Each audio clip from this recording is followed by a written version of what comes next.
The Dental Download podcast is your source for insight into dental school, conversations with dentists, specialists, and leaders in the industry. With new episodes every Monday morning, I'm your host, Haley Schultz. Let's get into this week's episode.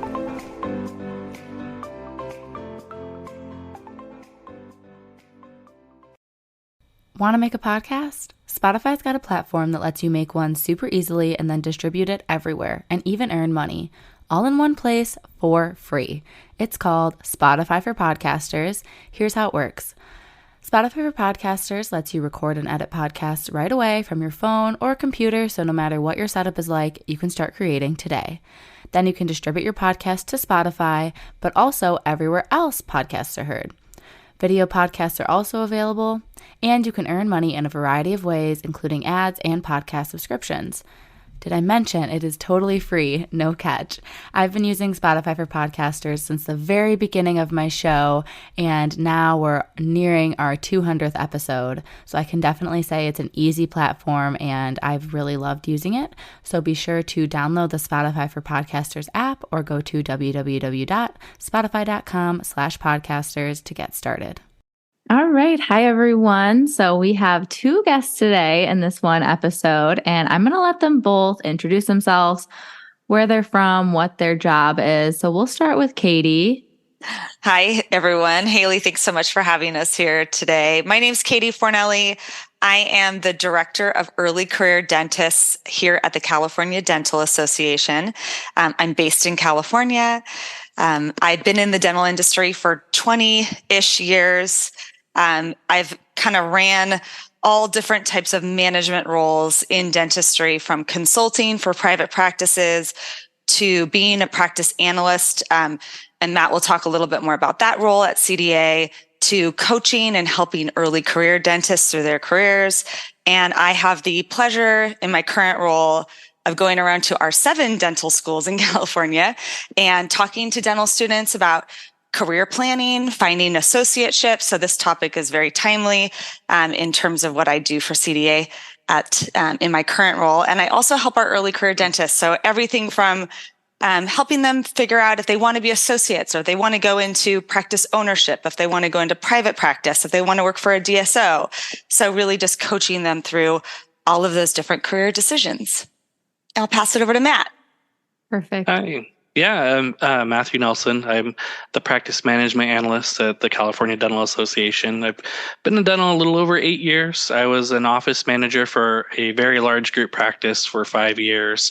Went into private consulting for about a year, and then landed here at CDA as the practice management analyst. So a lot of joy in being able to share my experiences and things that I've learned along the way with members that call in daily or through, presentations or phone calls, emails, podcasts, but really just get a lot of joy in being able to help members and help dentists. Awesome. So I know a lot of people that are in the same stage of me in their dental journey. They're starting to look for jobs. That was something Katie talked about, and Matt, you kind of deal with people that are in the jobs, different things that they might run into with issues. So first thing I wanted to talk about is for a D4 or someone that's graduated that's just looking for an associate position. What are some of the things you think that they really need to know and to be looking out for? It's a good question. So I know Matt and we have different backgrounds in terms of our roles, where in terms of helping to hire and onboard associates. Matt has worked more for the DSO type of environment, and I come from more of a private practice environment. However, the red flags and the things that you should be looking out for are really going to be the same. When I go to the dental schools, one of the first things that I say to the students, whether it's D1, D2, D3, D4, I say basically the same thing, that you really have to figure out what culture and what is going to be the right environment for you. So the more you know about what you're looking for, the easier and the better the interview process is going to be for you. And so I start with what do you want? What are you looking for? Everyone's different. There's so many different practice environments out there, and there's so many different cultures.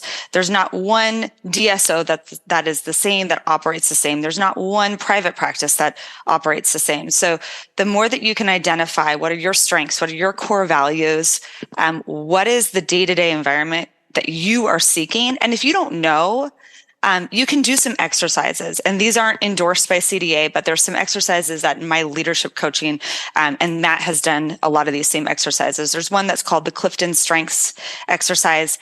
You can do it online. It's a nominal fee. It gives you your top 5 strengths, and it tells you, like for example, mine's discipline. I'm a very disciplined person. Timeliness is really important to me. So when I go into a work environment, I'm looking for structure. I'm looking for the schedule to be organized and to be consistent. That's really important for me. But maybe your strength is adaptability. Maybe you thrive in an environment that's different every single day. And so that's going to be that you're maybe more looking for that fast-paced environment. You want to see a ton of patients and you want every day to be a little bit different. So knowing those strengths is going to be really critical when you go into looking for a job. But you probably want to know the red flags. Those are usually when we talk to doctors or to dental students, they're like, no, tell me what I should be looking out for. Don't tell me that I should do a core values exercise. So, okay. So we'll get into the meat of what you're asking. Some of the red flags. What's the practice reputation? That's really important. And I think that that's sometimes not looked at very carefully. So look at their online reviews. And yes, there can be the outlier negative review, but for the most part, a practice should have a good reputation in a community, especially if you're moving to a smaller town. You want a practice that has strong reviews from patients, from the community. Are they involved in the community? Do you go to their website and you see that they're involved in, community health fairs, and they're involved in the schools, or they're involved in the local farmers market, or whatever it is in that community that's being offered? Are they giving back to the community? That's really important. When you get into an interview setting, one that's really critical is there a high turnover of employees? And you can ask that question, because I get that from dental students. Well, how do I evaluate this? Well, you can ask, how long have the employees been with the practice? Who are the employees? What are their roles? What are their positions? What are their titles? And how long have they been with the practice? That's really critical. That's going to tell you a lot about the culture, the leadership, the management of the practice. And big one for a lot of new doctors and early career dentists is, what are the production goals? And you can ask that. What are the production expectations? I think that sometimes when a red flag isn't revealed, it's because the associate candidate is afraid to ask the question. Don't be afraid to ask these questions. You are assessing and evaluating this practice as much as they are assessing and evaluating you. This is not a time and a place to settle. You've worked way too hard in dental school to get to where you are, to then not ask these questions and fully evaluate if the practice is the right fit. Matt, what other ones do you see that are common red flags? Well, I think, when you go in and you go to the office, I think you should look at it not just from a prospective employee lens, but look at it from like a patient standpoint too. So when you walk in, or when you call the office, or when they call you the first time, like how are they on the phone? How are they when you walk into the practice? Do they greet you right away? Are they friendly? When you tour the office, are they saying hi? And I think, I've onboarded so many dentists when I was an office manager. And I think that was one of the things that, we constantly got feedback on that people really liked, is that, I would give a tour of the practice before we would start any formal interview process. And I would introduce them to the team, and the team was always friendly. The team knew that they were coming, so they always made sure to go out of their way to say hi. And, we worked really hard to provide that type of environment or culture where people wanted to come work there. And look at that when you're a prospective employee too. Yeah. Another one that I hear often is, has the practice fully evaluated if it can sustain and support an associate. That's really hard, though, to reveal and uncover in an interview question. But some questions that you can ask, you can say, how many patients do you see on a daily basis? How many patients do you expect the associate to see? That'll begin to tell you, have they put some thought process in to whether the practice can sustain and support that associate. On the other end of things, when I've worked with practice owners who say, I'm ready to bring on an associate, I challenge them and ask those questions. Okay, so I know emotionally you might feel ready to hire an associate because maybe you're burnt out, or maybe you want to scale back, or, maybe you're getting closer to retirement, or whatever those reasons might be. But those reasons aren't the reason to hire an associate. So you really have to analyze the numbers and look and see, does the practice have enough hygiene patients to support another provider, another associate coming into the office? And those are questions that you can ask. You can ask what percentage of the associate's time is going to be spent on each type of procedure. What's the procedure mix? That will begin to give you, if they stumble and they don't have answers to these questions, then you can kind of go, okay, maybe they haven't really put as much thought into whether the practice is ready for an associate or not. And then compensation, a big red flag that we run into a lot is you should know how you're going to get paid. You should know what you're going to be paid. It shouldn't be a secret. There should be an agreement, an associate agreement offered. Compensation should be very clearly outlined. Is it going to be a flat rate? Is it going to be a percentage of production or collections? Is it going to be a combination of the two? How frequently are you going to be paid? What's going to be deducted from that compensation? So lab fees or any other expenses. What benefits are going to be provided to you as the associate? And that should not be a secret. So if they're kind of dancing around that question, that to me is a red flag.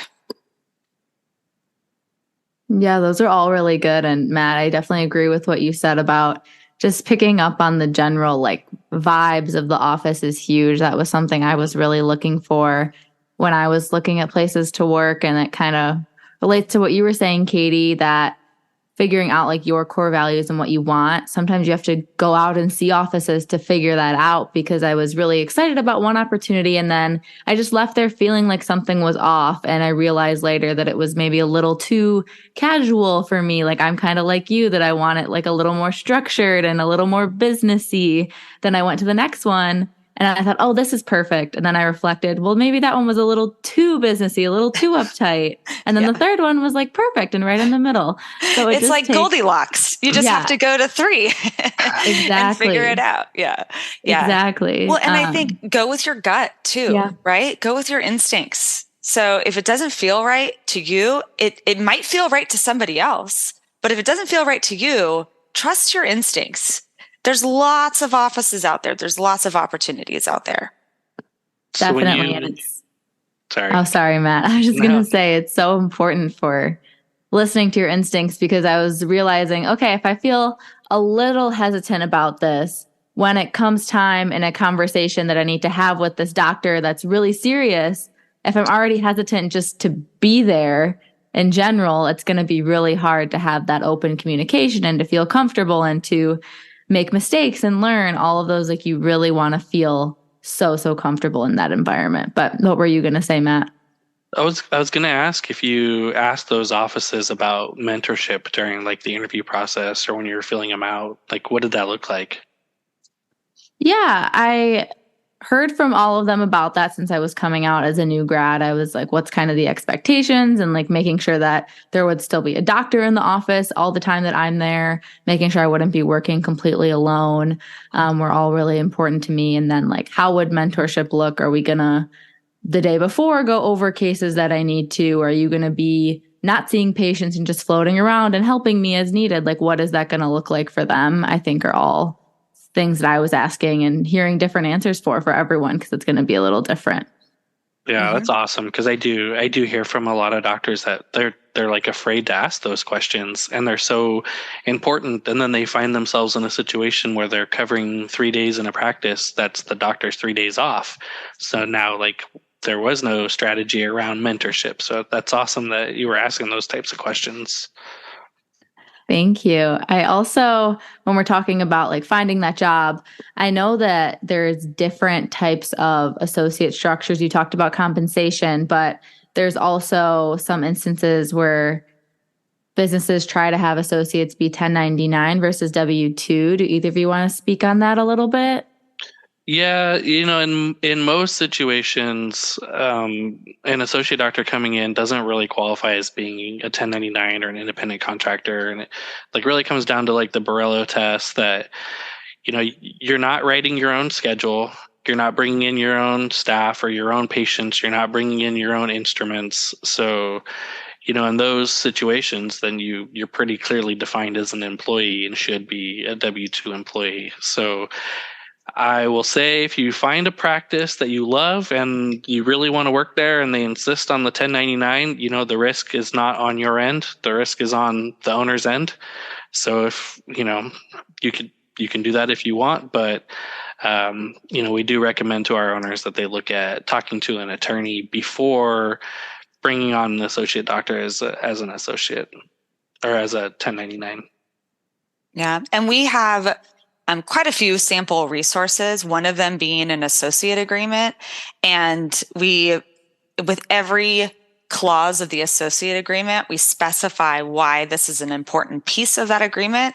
And so as a resource for California Dental Association members, especially dental students, I always recommend go and download our sample associate agreement, read why each of those clauses is important, and then make sure that you have representation from an attorney, the other party has representation from an attorney, and you have an associate agreement in place. And it should specify, are you an employee or an independent contractor? And as for, we found the practice, we're going to work there, great. Then there's a bunch of other things that you need to kind of work through, especially as someone, if you're coming kind of straight through the educational journey and you're coming out mid to late 20s, and you might just feel like, whoa, I'm the youngest person here, but I'm also the doctor and I'm kind of in charge of things, but I'm not the owner. So what's advice for like being a leader in the practice, but not overstepping? So you are hitting our favorite topics, Haley. Matt and I, we could talk leadership all day long. This is like our favorite thing to talk about.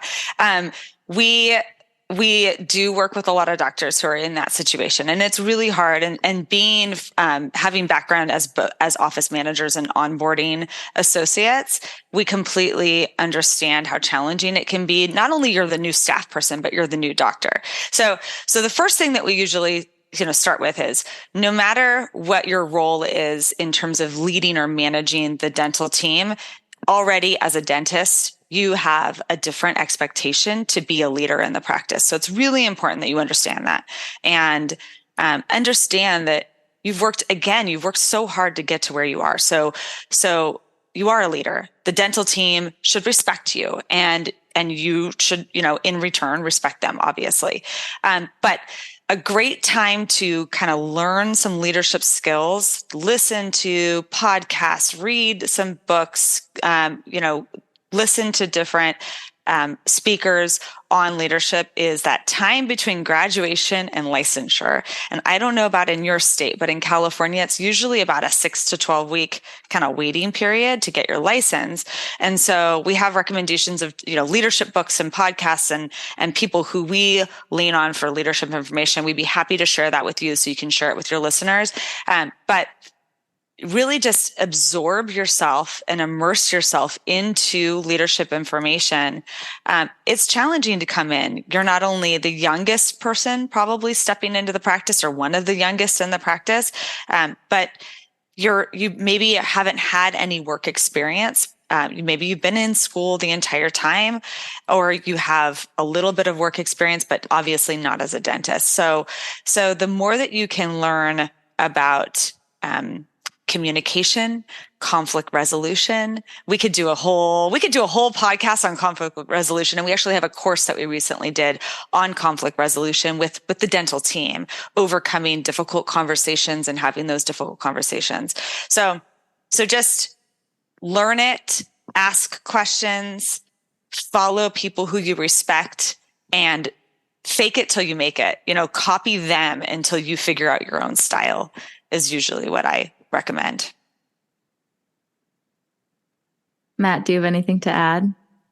Yeah, I think, being the leader doesn't mean you know everything too. So you don't have to know everything. And remember just the golden rule, just treat people how you want to be treated. So like be humble, ask questions. Like it's okay if they're training you, you can still be, the leader in the practice and be getting trained by someone that works there that knows more about a certain situation than you. Another question in an interview that I recommend asking is who will be in the office? Who will I be interacting with in the office? And what is their role? And who do I report to? So that's really important as you figure out where do you stand in the practice. So is there an office manager, and am I reporting to the office manager, or is the office manager reporting to me? So what are the dynamics and the staff relationships? That to me also begins to help you identify where you fit in terms of leading the dental team. And a lot of times it might be the office manager who's managing you and you're an employee, and that's totally okay. But then I want to meet that office manager and I want to understand the type of leadership and management expectations that person has with the practice. Yeah, and you were talking about kind of using that time after graduation to work on developing your leadership style. And I think that'll be really helpful for probably the majority of people. Then there might be a small minority like myself that I feel like I've been really involved in organized dentistry and student organization, leadership, teamwork, all that. So I kind of know how I prefer to communicate and leadership. So what would your advice be if you end up in a practice, like maybe your treatment philosophy and all that align with the doctor, but your communication style or your leadership style is different? How would you recommend handling that when it comes to working with the rest of the team? Yeah, it's okay to have different leadership styles in the practice. I mean, unless they're very extreme. But, I think back to a situation I had with a new doctor that came into our practice that we onboarded, and I really liked her. But she got in this situation where we had to have like this back molar, this crown was replaced, and then it broke within a year. So our owner's philosophy was like, hey, we're going to replace that. We don't, want to have bad work. So the doctor was really afraid of doing that crown. And she didn't want to tell anybody that she was afraid to do that crown because it was tough. So she kept going around saying, like, I'm not doing this crown unless I get at least $500 for this. And she was just so afraid to be humble and just ask for help that she ended up giving the impression to the rest of the team that she was this money hungry doctor that didn't care about the care of the patient. And so, it just goes back to my earlier comment of like being humble and approachable. And, you can have different leadership styles as long as you're treating the team right and being open and being honest. Yeah, that's huge. Yeah, I would say that as long as there's communication and there's a clear path in terms of how you are expected to communicate, nothing is not able to be discussed or overcome, right? So I'm just one of those strong believers of having some structure around communication. So for me, even though there might be different leadership styles, and I've worked with lots of group partnership practice scenarios, and I've worked with doctors who are completely opposite and different people, and they are both equal owners of the practice. But it's really important that there be clear lines of communication. So I think it's really important that the staff know, who do I go to for X, Y, and Z? When are the monthly staff meetings? What's discussed in those staff meetings? Do we have daily huddles? So where I see problems arise when the communication or when the leadership structures are different is when there's just no leadership at all. There's an absenteeism of leadership. And so to me, that's a problem. But if it's different styles, different communication methods, we can work with that. It's just if there's a doctor who is not leading, who owns the practice, who's checked out, that's a problem. Yeah, I definitely hear what you're saying there. And I'm kind of curious to talk about the other side of things. If you're deciding you want to get into ownership, what is your advice for, I guess, buying a practice and figuring out if you should transition from an associate to an owner? Is it really for a lot of people a financial decision that they're hoping to increase their earning potential, or are there kind of other benefits that outweigh the cons of obviously more work on your plate? Yeah. So I go back to those core values and those strengths because this decision is going to be so different for each person. And this is where we really get into almost like an individual one-on-one consulting situation with our members. They can contact us at Practice Support. They can email us. They can call us. And we're happy to talk through the pros and cons because there are pros and cons both ways. I'm sure since a lot of your listeners are dental students, the majority or more females are graduating from dental school than males. And so we're finding that there's just a lot of differences in terms of how they want their profession to look and their career to look.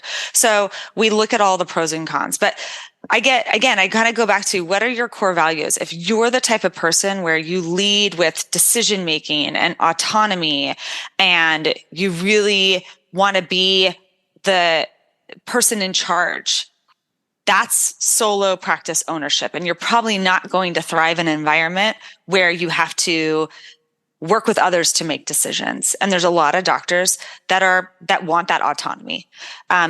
If you are more like me, where you like to work with people, I don't like working by myself. I need a team. I need others to help me influence and make decisions. So I would either thrive in an associate environment, or I would thrive in a group practice ownership model.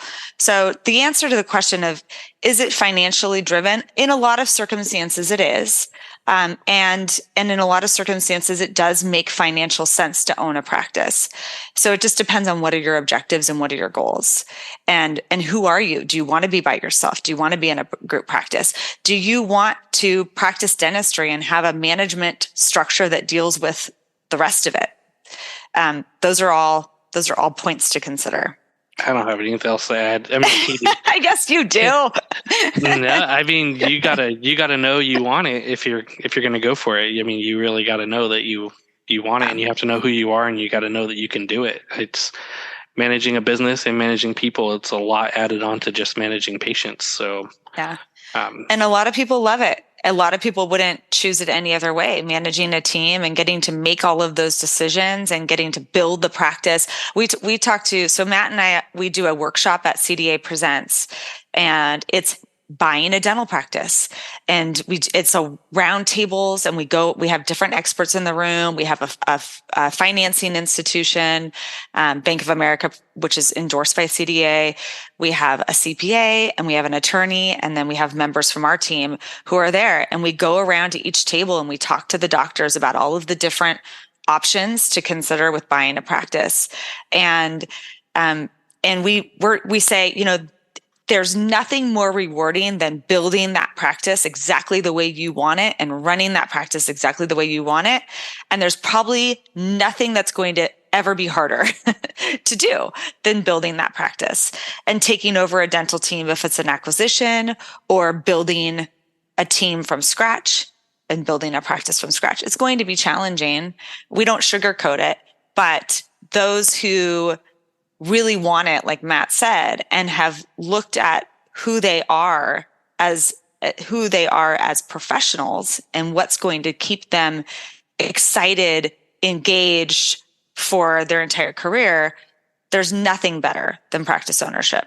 Yeah, I feel like there's not as many of those solo doctor practices now, anyways. So most Mm-hmm. practices need associates. So it's not a bad gig if you think that you're more of the employee type and you love dentistry, but you don't want the business ownership. I think so many of us go into undergrad with our pre-dental path and like we're so excited to own a practice, but by the time you're getting to the end of dental school, when you've learned more, seen more, visited other offices, I can definitely see the other side of it where like just how much work it is and how many details go into it, that doing it completely alone is a lot of work. So partnership or staying an associate can definitely be a better option for some people too.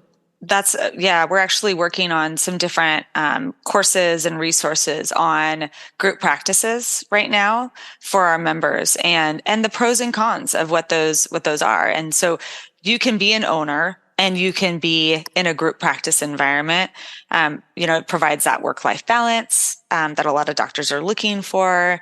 It helps you it balance out the management responsibilities, so it's not just all on one person to manage the practice. Then there's overhead cost sharing, which is always a pro, especially in California. Your fixed expenses, your rent is your rent, regardless of whether you have one doctor who owns the practice or you have three doctors who owns the practice. So those fixed overhead expenses, it's enticing to have a group practice for sure. Yeah, and you don't have to make up your mind like today. You can go out and learn how to be a dentist and then how to be a business owner, and then decide 5 or 10 or 15 years down the road that you want to have your practice. So you don't have to pick one and ride it out forever. Yeah, that's very important because life changes a lot, and whatever you think is going to happen probably won't play out exactly that way. So you never know what's going to be the best thing for you later on. Yeah. It's kind of exciting because when I entered this profession 20 years ago, there was basically one path. You graduated, you may be an associate for 2 or 3 years, and then you went on to purchase a practice. And now there's not only so much diversity in the profession, but there's so many career choices and so many career models. And we just did a women in dentistry panel at CDA Presents in San Jose a couple of weeks ago. And all of the women on the panel, all the dentists on the panel said that to them, success was they define success in so many different ways. One of them is a faculty at the dental school. One of them is an associate dentist. One of them owns a group practice, and one of them was a solo doctor. So, and they all felt like they had successful, fulfilling careers, and they all had chosen different models. Kind of on the flip side of that, I feel like it can be discouraging for some dental students because in a lot of those like online forums and stuff, Facebook groups, whatnot, you see posts from some associates that are really struggling, whether it be with their finances, with their student debt load. They're not earning as much as they thought they would. They don't have a plan. Maybe they're burnt out. Maybe they're stressed or anxious about their office. What just advice would you have for someone that is in an associate position and they just feel like in over their heads, whether that be with finances or burnt out? Like, how can they pivot and kind of readjust? The first thing is they're not alone. This burnout, we've heard from so many members right now, especially after the pandemic, that this burnout's real. So there's so many resources out there for burnout too. But if they're struggling, they're not alone. If you have a local dental society, if you have a school or a mentor, if you have your state society, you can reach out to someone and talk. If you're struggling with your finances, work with your CPA, a dental CPA that's out there that can help you put together a plan. If it's finances because maybe you're not producing, are you in the right environment, or why are you not producing? What is it? Really try to dig down and break down where it is that needs the help or the attention. But there's so many people out there that want to help you. And, where Katie and I are member benefits, like you're part of the state association and we just want to help. Like you can reach out to us and call and talk to us and we can get you going in the right direction. But really just don't ever feel like you're alone. there's somebody out there that can help you, and just knowing who and how to get that person to get you on the right path is important. I think surround yourself with, like Matt said, know that there's other people in your community who feel that in your dental community. So I think a great resource, as Matt mentioned, is the local dental society. So we have 32 in California. And they want you to call, and they want you to come to their mixers and their events. And actually a lot of them are offering, and even CDA, we're offering mental health and well-being webinars and lectures, because we know that this is such a prevalent issue right now in our profession. So there's resources, there's coaches, there's guidance, there's mentors, and there's a path forward. There's always options. One of my favorite quotes that I use with dental students, and Matt's probably sick of me saying it, is you are at choice. You have so many choices. There's so many options, and you don't have to feel stuck, and we can guide you and point you in the right direction. Yeah, you're not the first person that felt this way, and you're not going to be the last. So, reach out to somebody that's been there and done that, and that can help. Thank you for that advice. And we've kind of reached the point where I just like to give my guests a chance to round out with any final take home message. So if you each want to give something, we can make it for the students towards the end of dental school. Any take home advice that you want to give? Gosh, mine's just enjoy. Don't stress out too much. Go through the last couple of months of school. Enjoy it. I know it's stressful, but be present where you are. You have time to find a job. You have time, not just that time between graduation and licensure, but you have time to figure it out, and trust your instincts. Trust your gut when you go into an interview setting. Be who you are. Be authentic. Don't try to be something that you're not. Because anytime that you try to be something that you're not, you're going to put yourself in a situation where ultimately it's not going to work out for you. So you've worked really hard. You have so many accomplishments to be proud of, and just trust in the process. I think even going back to what I was just saying, go make those connections. Reach out to your state societies or your local societies, your state associations, ADA, and ask what's the benefit of being a member, and see what they offer you, or what you can get, or what CE courses can you go to, or where can you meet people, or what vendors. The more people you meet, the more likelihood of having that help or that connection or that resource later when you need it is there. So, go out and build those relationships, and don't be afraid to ask for help. I love that from both of you. Thank you so much. I appreciate your time tonight. Is there a good way for people to reach out if they have any kind of specific follow-up questions?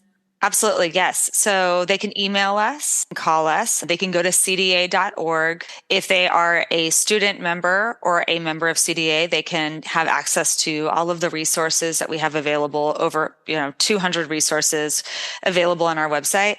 And then in California, we have events for early career dentists coming up in 2024.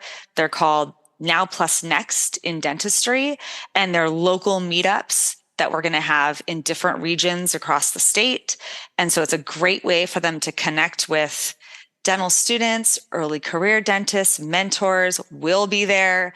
And then I encourage, if they're not in California, contact your state association, because a lot of states have something very similar. Thank you. Yeah, I love my state dental association and organized dentistry and all. I'm the biggest fan. So it's fun getting to chat with you guys, and happy to hear that things are going so well all the way across the country.